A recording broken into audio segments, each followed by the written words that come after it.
Hello and welcome to Skeindeer Knits. My name is Ellie and I am a Norwegian living and knitting in London. You can find me on Instagram as Skeindeer, and I am Skeindeer Knits as a designer on Ravelry. And Skeindeer Knits is also the name of my Ravelry group, which is the best place to take part in knit-alongs and the Skeindeer Knits community and getting pattern support and in touch and all that stuff. So welcome to this knitting podcast, also sometimes known as a knitting talk show. Basically, it's where I sit here for about an hour once a week or so to talk about knitting, to talk about what I design, what I just knit in general for fun. Yeah, so if you're new here, welcome. I hope you will enjoy this. And if you are a returning viewer, welcome back. Yeah, I am just gonna do the usual, cover knit-alongs that are going on, and then we can jump straight into what I have been making since last time. So I am running the year-long knit-along of 2019, where we aim to make 6 pairs of colorwork mittens for the duration of 2019. And there is more information about that in the Ravelry group, but really you can join anytime you want in 2019, as long as you obviously finish by the end of the year. Apologies if you can hear a fly around here. There's a fly that just, I can't get rid of those right here. Oh, this is annoying. Anyway, second knit-along is the Kosekofte cow. I designed a massive cardigan and the pattern is out, and anyone who is knitting that cardigan is in the kind of, yeah, Cal if you join in the chatter in my Ravelry group. So that knit along does actually not have a deadline yet, because I'd like to see how people get on with it first, and if people need more time, they will get more time. So for the time being, it's kind of open for people who are, you know, still waiting for the yarns, etc. So that covered the admin. I'm becoming quicker and quicker at this every time I do it, which is about time because it's episode 106, I think. Wow. So anyway, I have no finished objects. Yes, I am sure many of you were expecting the apron site to have been finished since last time, because last time I had really only left to sew in the sleeves. Have I sewn in the sleeves? No. When it takes like this much to finish something, do I finish them? No. So I have worked on lots of other things instead, as you do. So let's just get started on that. I have been working on the Smocket shawl by Stephen West for a long time. It's not usually my ballpark. I'm a little bit more of a, I guess, a traditional knitter, but yeah, I've had this yarn by Tweedy Todd in my stash for ages, and really I could see no other shawl pattern is more suitable than the Smocket shawl. And what I've had for the longest time is just like this flap, which is the first color I wanted to use, and it just never seemed to grow until, surprise, I actually decided to work on it a lot more. So I've actually come to the color change. Whoa.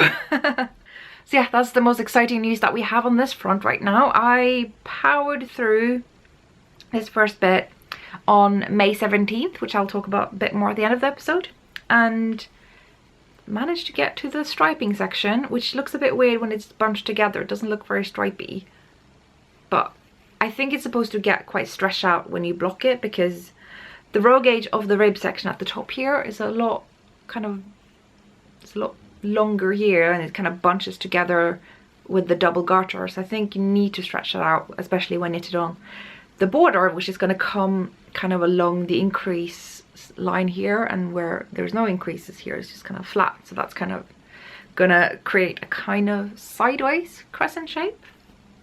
So if that makes sense. I can't see anything. I hope you can. So yeah, I am on the second color now. It is a very, very beautiful color, quite gray with, you know, specks of darker grays and kind of dirt color and blue, sort of teal blue maybe. Yeah, I'm just kind of stuck knitting the same color, making stripes same as I was before, only I don't even get to change the stitch count. So it's a lot of knitting and purling. It's a really good project for bringing around when you know, are talking to people, being social, and maybe shouldn't be focusing on your knitting so much. It's usually why I don't tend to bring color work around, so people actually don't see me knit color work as much as I actually do knit color work. So this is just one of those things that I just bring around whenever I hang out with people. So I thought you might want to see the yarn that I have now changed into. It is just gorgeous. I really like this. It's a silk merino yak blend. It's a single ply base and it's quite luxurious. It's quite unusual for me to work with these kinds of yarns, but you know, sometimes you just gotta. And here we have the previous color that I will be using again once I'm working on the knitted on border, and the next color that will be worked at the kind of mirrored last bit of the shawl, which is, yeah, gonna look like the bit with this color on the, you know, reverse with this. That probably makes sense. If not, you can look up photos of Stephen West shawl pattern. Smock it, that is. So that's what's happening here. It's just one of those things that's just nice to work on casually. It doesn't need to be finished by any particular time for any particular reason. It's just nice. Now, regular viewers will know that I have a tendency to cast on recklessly. I don't think this is like gonna be my entire life, but it's sort of like how I'm coping with being a full-time PhD student who's struggling to get stuff done and needing something of an outlet where there are less restraints, less kind of deadline and stuff. And so that is why I have this glorious shelf in front of me that has 1, 2, 3, 4, 5 cubicles devoted to works in progress, and there is also a pile on the floor, so arguably there is 6 kind of Kallax cubicles. You know, the IKEA shelves that literally everyone's got, and their dogs and their neighbor's cat. So I have a lot of projects going, is what I'm trying to say. But that's not to say that they will never get finished. I have hopes for pretty much all of these. And I picked up one of them yesterday. As I mentioned in the previous episode, for those who stuck around to the questions section, I am going to Woolen in Dublin. And I was thinking, kind of want to have a woolen jumper. You know, everyone's got their Rhinebeck sweaters, their Edinburgh sweaters. And why not a woolen sweater?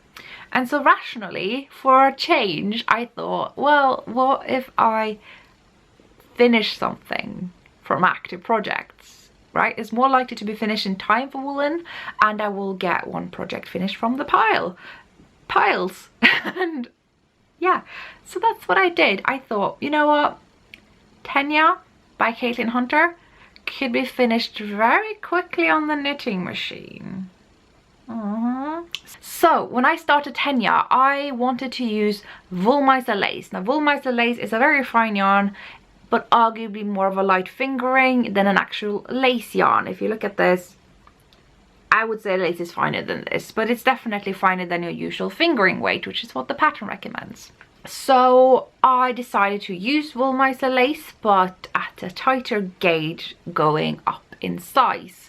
So I found that with the gauge that I achieved, which is sort of roughly around 26 stitches per 4 inches, 10 centimeters, and yeah, pretty pleased with that. So I did the lace in the round, I did the stockinette in the round, all the way up to the underarm, and I thought, I don't like purling.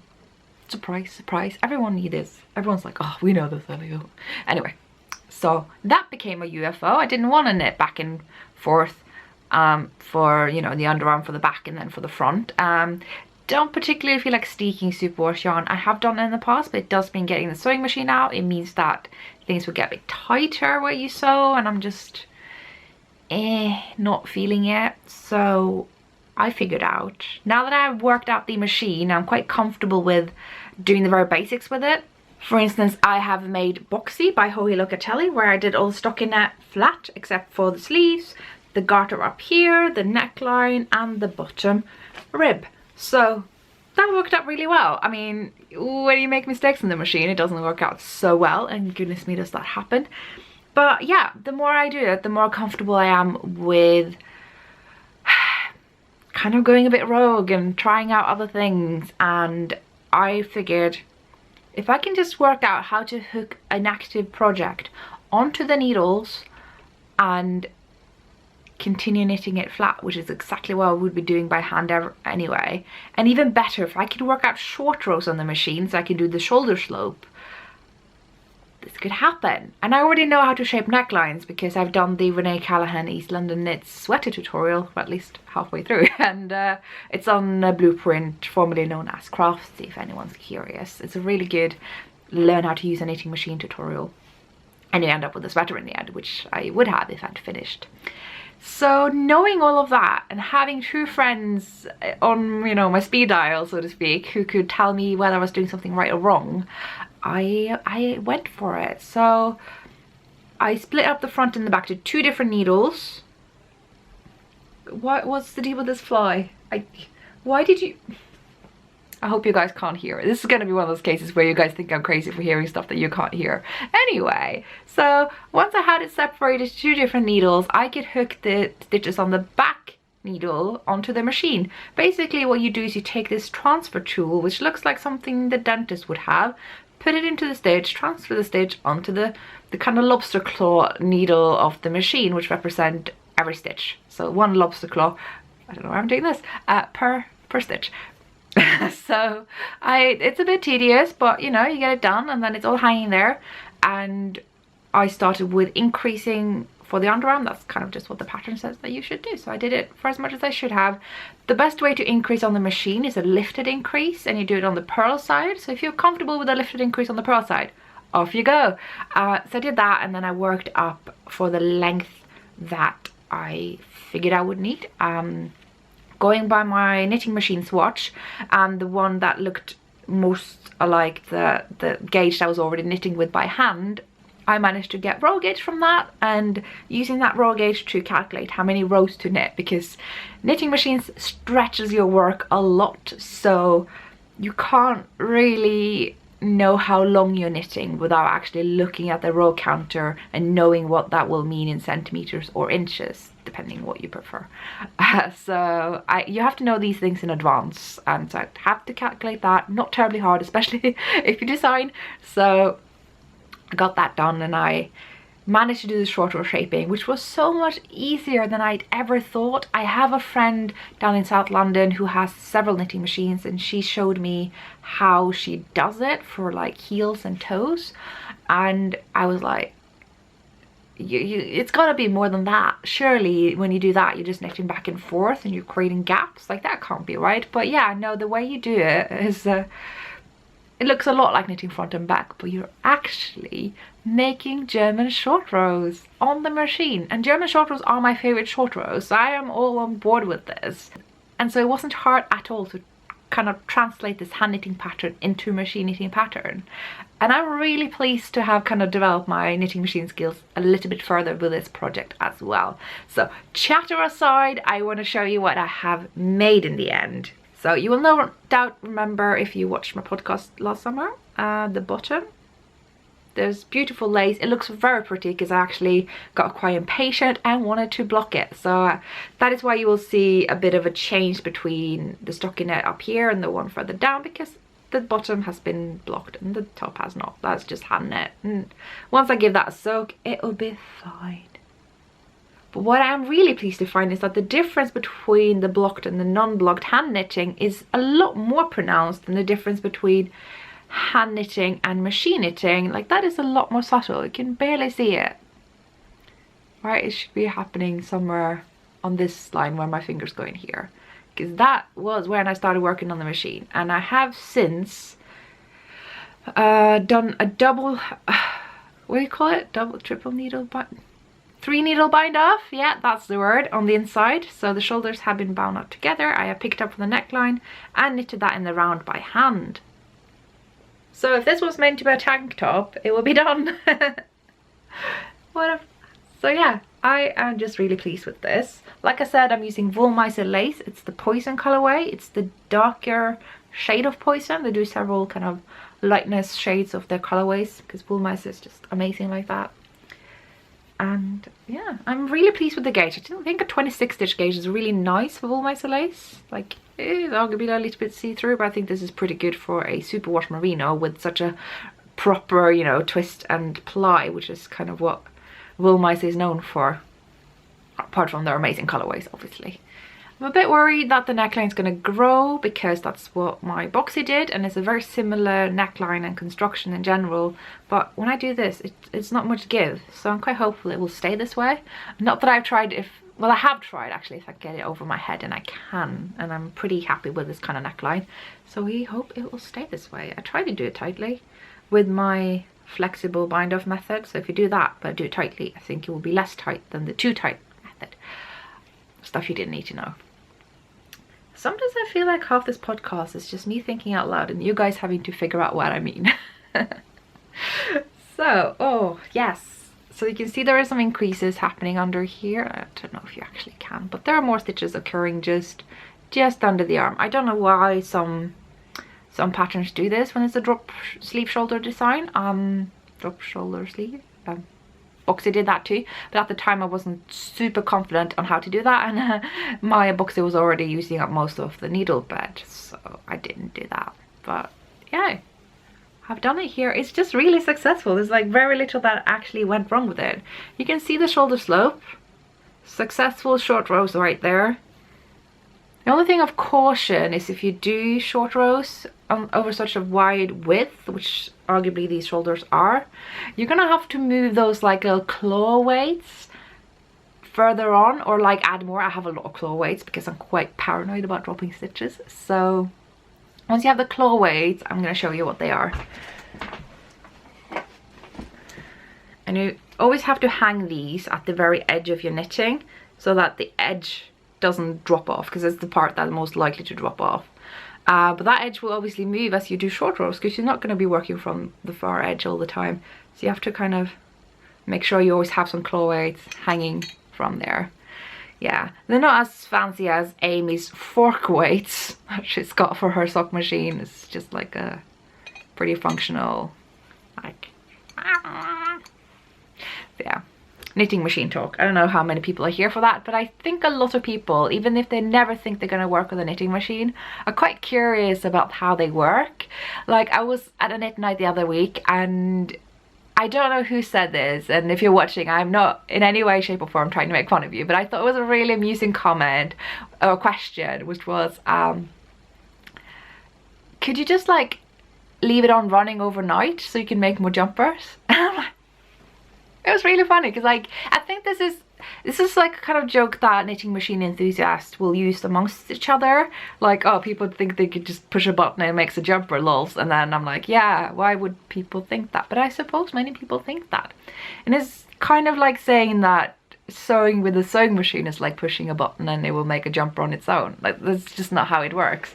So the way a knitting machine works is that every row is one hand movement. So yes, it's a lot quicker than hand knitting, but you have to make that movement for every row, and say you have to make 300 rows. When you have 300 hand movements, you can see how I pulled a muscle and had to get an ambulance. But that was before Christmas. This is not relevant now. So it's a lot of manual labor. Comparing it to hand knitting is really hard to do at all, really, because it's like, I was not very convinced by this argument when I was not a machine knitter, that, oh, but there's a lot of work with knitting machines too, because you have to set up. And I thought, well, I have to cast on as well. Like, how is that suddenly making knitting machine so much more complicated and time consuming? And like, and now that I've tried it, oh, that is a total fair argument, actually. Because the setup you often need several attempts. I am kind of beyond that stage right now where I don't tend to need more attempts, but that was certainly the case for a long time. If you make a mistake in the machine, trust me, you will spend more time fixing that than you would do with hand knitting. Dropping stitches can just be disastrous because everything is so stretched out. It's just asking for everything to drop, and it, ooh. Yeah, so fixing mistakes I think is a lot more time consuming, especially drop stitches, but also like alternating skeins. I spent a lot of time doing that with the Boxy, because this is obviously a very variegated yarn, and had I not alternated here, I'm sure you can already see the potential of pooling there. I don't tend to knit from cones in the machine as well, though I do have more than 10. How many do I have? 15 cones. And they have at least half a kilo of wool each, so you know, I could use cones, but I tend not to. And when you don't, then the yarn doesn't feed as easily into the machine, so that can be quite difficult too. So there's a lot of manual labor into machine that is just different to what you do with hand knitting. The actual hand knitting aspect that you just do on the machine is a quite simple movement, and it's not quite what makes machine knitting as laborious and time consuming. It's other aspects that you don't have to deal with hand knitting, which does mean that sometimes I just think, oh, why am I not just hand knitting this, you know? So they kind of offset one another, I think. I don't know if I have much else to say about dear old Tanya here. It's a design by Caitlin Hunter, aka Boiler Knitworks, who everyone and their cat's favorite toy mouse is knitting right now. She's all everywhere. I think like the main reason that I don't knit more of her patterns is that most of what she does is color work, and let's be real, most of the time when I knit color work I will be knitting my own designs. There are exceptions to that rule, but I'm finding that more and more to be the case. So there is an exception to that rule today, so I'll be getting to that in just a bit, but I just want to make sure I've said everything that I need to say. Yeah, I mean, the plan forward with this is to use the remaining yarn, which I rewound because it was looking like a very sort of sloppy floppy cake in the end. It's a 300-gram skein after all. I'll use this for the sleeves. I had planned to make full-length sleeves, but I'm not sure this is the full-length quantity, although with wool mice it can be quite deceptive. There could be a lot of meterage here, so I'm going to weigh it and calculate how much yarn I have. I'm also going to weigh it and write down half of that weight, so that when I'm left with that number I will have to bind off the first sleeve to do the second one. Knitting maths, very simple maths, but nonetheless this is what I have left. Oh, I love this color. I love this color so much. I mean, I'm mostly in the burgundy camp, obviously, as you all know if you're a regular viewer. This is more on the purple plum side. I love it too. So yeah, Tanya, it is happening. I look forward to be prancing around in it in Dublin. It's going to be more of a summery wear than what I would normally knit myself for, say, Edinburgh. So I think it's quite suitable, and I'm quite glad that I had that in my project stash, if I can call it that. It's big enough to be a stash, so might as well. So yeah, that is all I have to say for Tanya. Moving on to my next project. I may have gone and done a new costume. This happened, I think, the same day that I recorded last episode. It just happened later in the day. It's a pattern I have kind of quietly acquired, both the yarn and the pattern lately, and just thinking I want it, but not anytime soon. But you know what happens when you just have everything you need ready, the needles are free, and you're like, well, what difference does it make, really? So yeah, it's not something I'm going to be able to use anytime soon, because it's going to be a very warm one. But yeah, I purchased these yarns from Knit with Attitude the same week that I had returned from Edinburgh Yarn Festival, because they had their monthly knit night, and it's a really nice one. And they do sell Tinde by Hillesvåg. Hillesvåg is one of the most amazing yarn mills in Norway, and they make this amazing pelt wool, which just has the shiniest, most beautiful colors. Oh, this is the natural, so everything is dyed in the natural, which it almost gives the impression of being a wool silk mohair blend, which it isn't. And when you feel it, you're gonna think it's scratchy, and then it just isn't. And I have a shawl on this yarn as well, and it's really lovely, but you would think it's scratchy, and it just kind of baffles me that it isn't. But anyway, some of you may look at me and go, well, you bought that after Edinburgh. I've never heard of this yarn. You didn't stash it on the podcast. I forgot. It was just in a different pile than the Edinburgh purchases bag, so it just didn't get hold. So I'm telling you about it now. I bought it in the same week. It's part of the same kind of purchase pile, and I'm sure you want to know what I plan to make with it. That is the very purpose of buying this yarn. For a change, I didn't just buy something because I liked it, but I actually had a plan for it, which is really how I think it should be. But given the size of my stash, is not usually how it is, because sometimes I will just buy the yarn because I think it's like the one and only time that I will get my hands on it. That is not the case with this yarn. It is readily available for me both in London and in Norway, so it's just something I don't kind of crave in the same way, I guess. I don't get the same kind of yarn FOMO. So anyway, chatter aside, let me show you what I have made so far. Here we have a cardigan in the making, so I'm gonna have to pull those skeins a bit closer so you can see it properly. Look at that. So this is a pattern by Strikkesilla. She's frequent donator of items for me and items for giveaways. This is an item for me that I got from her, along with a pile of things that I used for giveaways, and I still have stuff left because it was a just crazy amount. So thank you, Tina. But the pattern is a purchase that I myself made, and it was actually for her birthday sale. I think it was back in, was it January or February? It was a while ago, and I purchased 2 of her patterns, one of which I've cast on in Edinburgh, and it's sort of been resting away in some project bag. I don't even know which one.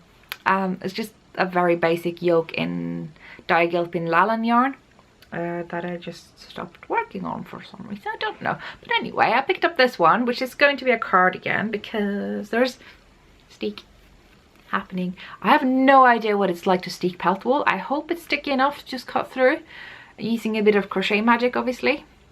I hope so. So far I've really enjoyed this pattern. It's just really nice and good, and I have been watching a lot of Game of Thrones while knitting this. Yes, by the way, can we just, okay, jewelry aside, this t-shirt is everything. Anyway, digression. Do you have that if you've been working on a project and when you see it again, you're like, the music you were listening to, the audiobook you were listening to, or the TV show or film you were watching is just coming at you? I get this a lot. So yeah, I don't know what I can say about this. One thing that I kind of regret is not putting in short rows. There are no short rows in the pattern, and I kind of wish I just snuck in some just after the rib before the color work. I don't know why I didn't. Just didn't occur to me. It was quite late. I was just feeling a bit brain dead and just didn't do it. But I could do it later. I could just like snip off, do like an afterthought short rows, so to speak, to snip off the yarn for the length that I want the short rows, do the short rows and graft it back on again. That could work. I mean, I don't see why not. There are a lot of stitches on the needle right now. The yoke kind of finishes, it increases quite quickly, so the rows are quite long, and they will be for quite some time until I complete the chart. I think there's like one more repeat of these kinds of diamond things before I get to divide. I've thought about slotting in some short rows when I've done that, because I feel like this cardigan could use some if I don't do the afterthought ones that I'm making up in my mind. That it's not a thing, it's just I think it could work. But also it's a cardigan, and I often find that I miss short rows less in cardigans than I do for sweaters. Just, yeah, that's how my brain works. There is an alternative method to not using short rows, which I can actually show you, because I happen to have this cardigan here because I was wearing it for the Norwegian holiday, Constitution Day. This is my A Star Cardigan. It's a very old project of mine from like, technically I started in 2015, but I didn't finish it until I think 2017, and I sticked it at my first Edinburgh Yarn Festival. And the reason I'm showing you is because I did a very drastic sleeve and body divide after I'd worked this top down, which is not at all according to the pattern. So you see the length between the underarm here is not very long, at least not if you know my bust measurement, whereas for the front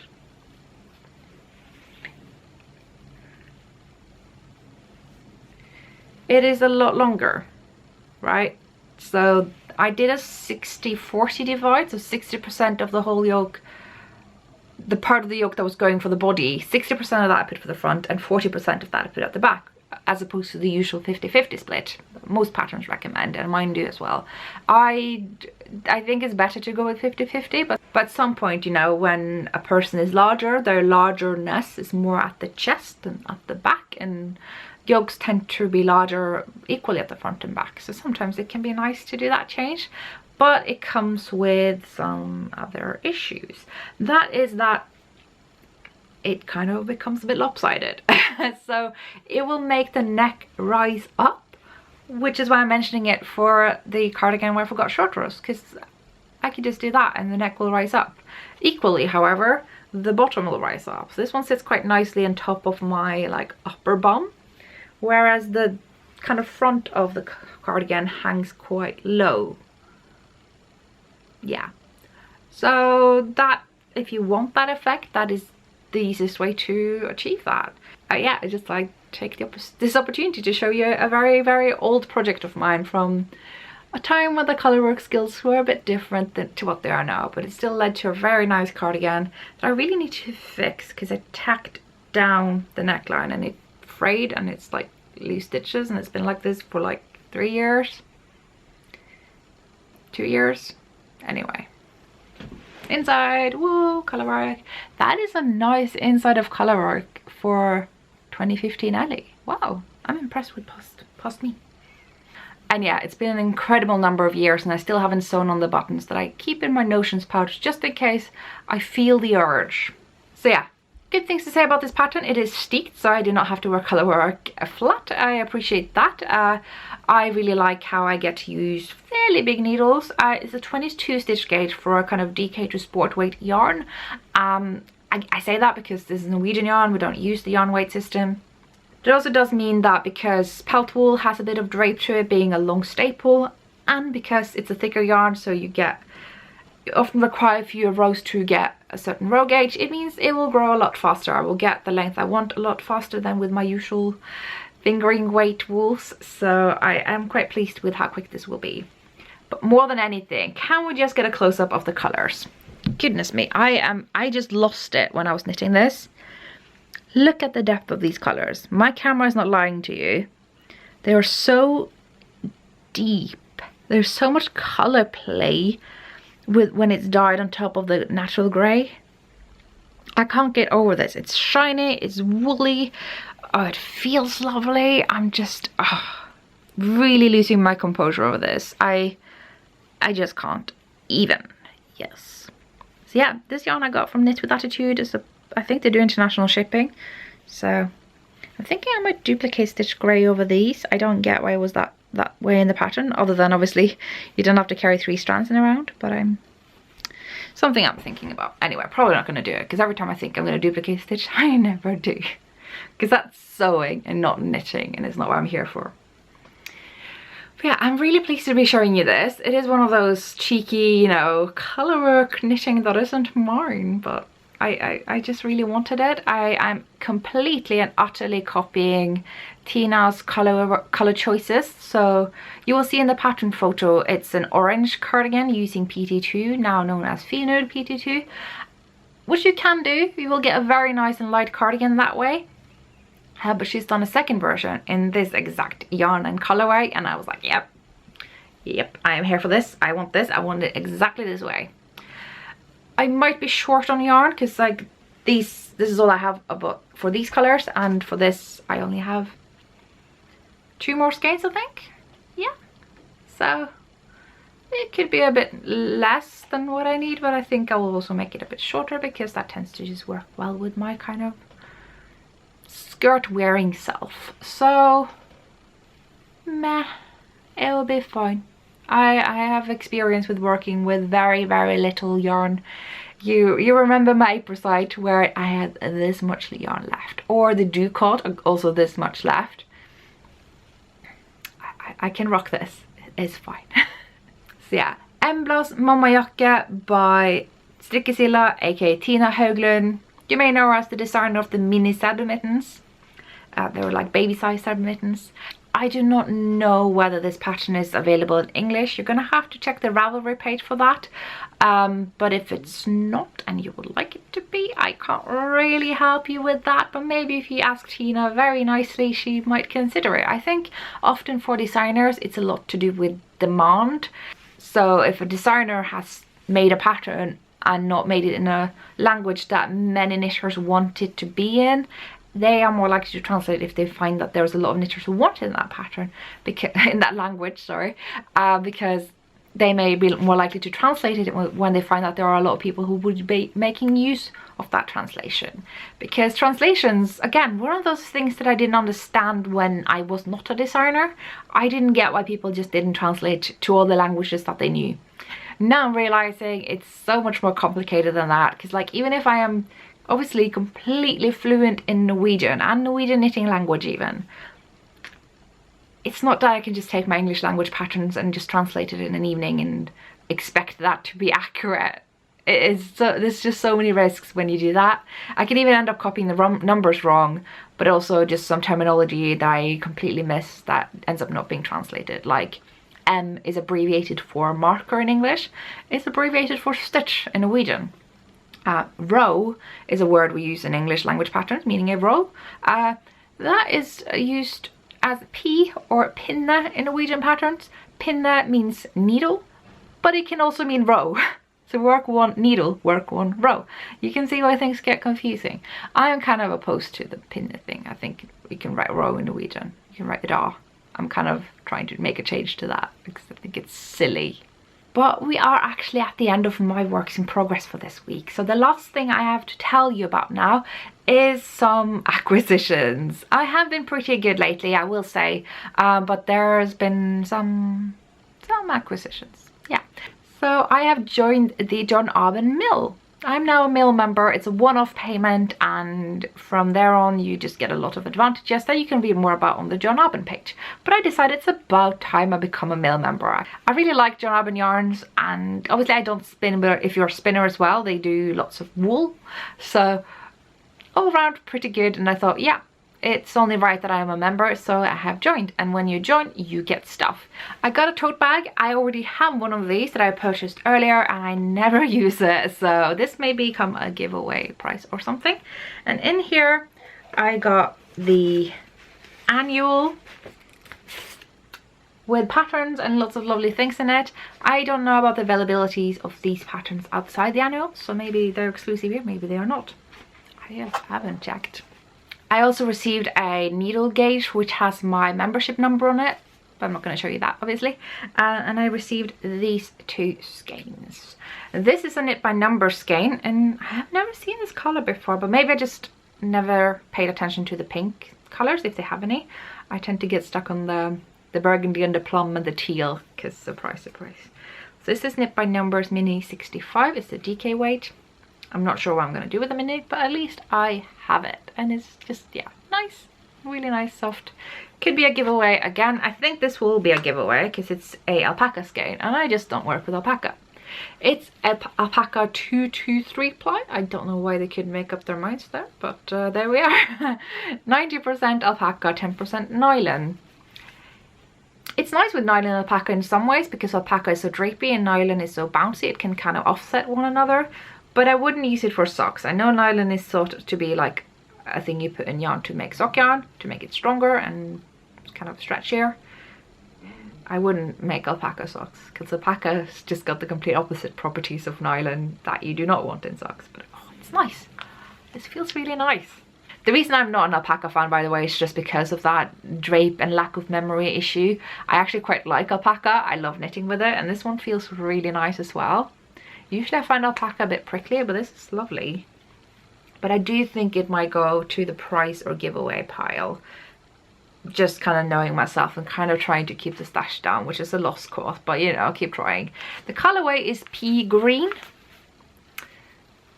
And there's very little I have to say about that beyond that. So thank you, John Aben, for sending out a skein. When people join your mill, I will be sure to make use of this membership. And I'm kind of trying to resist to buy a whole sweater quantity of Devonia DK. Because while it's a very affordable yarn, with the sheer number of colours that I'm going to need for the project that I want to make, it's going to be a lot of money, and that's just not a good idea. And it's not something I desperately need, but it's something I want. Problem is with wanting to knit so many DK weight things is that I don't have much of a DK weight stash unless I knit from my whole scones and hold them double, which I quite frankly should do. Yeah, anyway, so that was that bit of acquisitions from John Aben. Next we have in this gorgeous IKEA bag, but that is because how do I begin this? So I was browsing Instagram and I saw that Lene Tøsti, who is a Norwegian designer and a really good one at that, had made this beautiful linen top pattern. I think it's called the Rosenrot or something. It's got this beautiful floral pattern around the yoke and I really want it. And then I looked up her patterns and went through and I found that she's got a lot of linen tops, and one of which I already have the pattern for from one of my Brother Garn issues. I think it was last year's summer issue, the one with all the blue patterns. That was the theme. And I'm like, well, they are so similar, I might as well knit the one I have, although I do prefer the one I don't have. Isn't it always like that? And I thought, well, I could knit with, you know, it recommends Quince & Co Sparrow, which is Quince & Co's linen yarn, and I've never knit with linen and I don't really know what they are like, but I thought those colours aren't quite me. But I know that my local yarn shop, Wild and Woolly, has linen yarn with colours that I have looked at a lot of times because they're really nice. And they have Kalinka. Doesn't it make you just want to go Kalinka? Anyway, this is just my inner Russian coming out, which she's in here, you know. They didn't have any burgundy left. The reason I have burgundy is because Annie, who's a local knitter to me, who goes to Wild and Woolly a lot, happened to have bought 3 skeins and decided against using them. And so she suggested that I could just buy the yarn straight off of hers instead for returning it to Wild and Woolly. It just makes life easier for everyone involved. And it's the exact colour that I wanted, obviously, because it's burgundy. It even says so. It is obviously quite hard right now. It's a linen that hasn't really been dealt with much, and that's the thing with linen. You have to really handle it. And I've never worked with linen. What am I doing? And I've never wanted a linen top. This has been the case for the past few years. It's like the international knitting scene just like changes its gears towards summer knits. I'm like, what is the point of summer knits? I want big woolly cardigans. I want sweaters. I want yokes. I want, you know, the traditional Norwegian knits. But last year, we had just the most terrible heat wave of all. Everyone loved it except me. I hate it. So I didn't really feel like myself. I was just wearing like thin cotton clothes. There was none of my knitwear. There wasn't any place for it, and I didn't feel like me. I'm not me if I don't wear my knitwear. So it stands to reason that I should knit my knitwear, which, yes, I will finish the tarmac top, the tarmac tank from Animals. It is so close to being finished. I really just need to finish the I-cord. That is it. It's ridiculous how close I am to finishing, and I need to do it before it gets warm. We've had a really nice and cool May so far, which I am so pleased with. Got the yarn. I don't know why these come in 2 balls. I know Annie explained this to me and then I didn't pay attention, but yeah, 3 skeins. It's gonna be a nice top. I have actually tried to cast on the top several times, but I tried to cast them twice, and I made mistakes. I didn't read the pattern. I need to cast on stuff when I'm not tired in the evenings, but usually it's often evenings when there is time. So I don't know when I'm going to cast this on. Maybe I should finish tarmac first. Maybe also the water clover. That would be an idea. But yeah, no. I should bring the water clover to the Knitting Public Day in Faversham, because my water clover guru is going to be there. She's a crocheter, so yeah, Gemma, she's invited me over there for the Knitting Public Day at the yarn shop, and she's been helping me out a lot privately with the top until I abandoned it because I made a mistake. And so maybe I should bring it down there, and then I will have 3 tank tops for summer. Well, arguably the top I'm going to make with this that I don't even remember the name of right now, but it is in Blathergone, the blue issue, and the water clover, they are a bit more like they hang over the shoulders, which suit me a lot better. It's a bit more like a t-shirt. I feel weird when it's bare up to the shoulders. I don't know why. I don't think I have terrible shoulders. I just feel weird about it. I think this is my hang up about summer. It's just that I feel naked and I don't like it. I like wearing 3 layers. Yeah. Anyway, last bit of acquisition is a cheeky purchase that ended up not being a purchase, because I am often very privileged to be doing this, and sometimes people recognize my name. So I made an order for a Bags by Awesome Granny. I was watching the Legacy Knits podcast, and they not only had a discount code, but they showed off some bags, and I was like, I need that exact bag, and that exact bag was available. And then she got in touch with me, Awesome Granny herself, so I'm just gonna call you that, and said, I love your podcast and I can't believe you'd order a bag from me, and instead of you buying 1, how about I refund you and you get 2? This is one of those rare times when I'm just feeling so incredibly lucky to be doing this, because not only did I get this and all I had to pay was import tax because Britain, but I actually got a second one, which I will be having a giveaway for once this podcast reaches 15,000 subscribers. And I think we are less than 200 subscribers away from that. So if you want that giveaway to happen sooner, you may just want to spread the word about this podcast to your friends. It's completely up to you. I think we kind of plateaued a bit when it comes to the subscription rate. I'm not particularly fussed about it. I think my platform's big enough. It doesn't need to be bigger. But I will celebrate once we hit milestones. So if you want us to hit that milestone sooner, then yes, do of course spread the word to your friend, and there will be a giveaway for you to win one of these bags yourself. It is a really big bag. This is the sweater quantity bag. I love the print. You know, I'm a sucker for woodland prints, so it's not very surprising that I fell for this one. Is it just me, or like the bag makers overseas, like Bags by Awesome Granny and Fat Squirrel bags, just amazing? I mean, I am all here for these bags, just yes.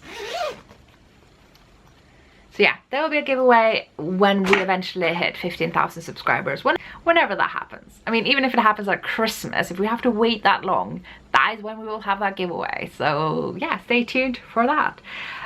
And that is actually all that I have for you guys today. I can't believe I managed to fill out nearly an hour of this senseless babble, but I have to get on with my day, and so yeah, thank you all so much for watching as ever, and I will see you next time.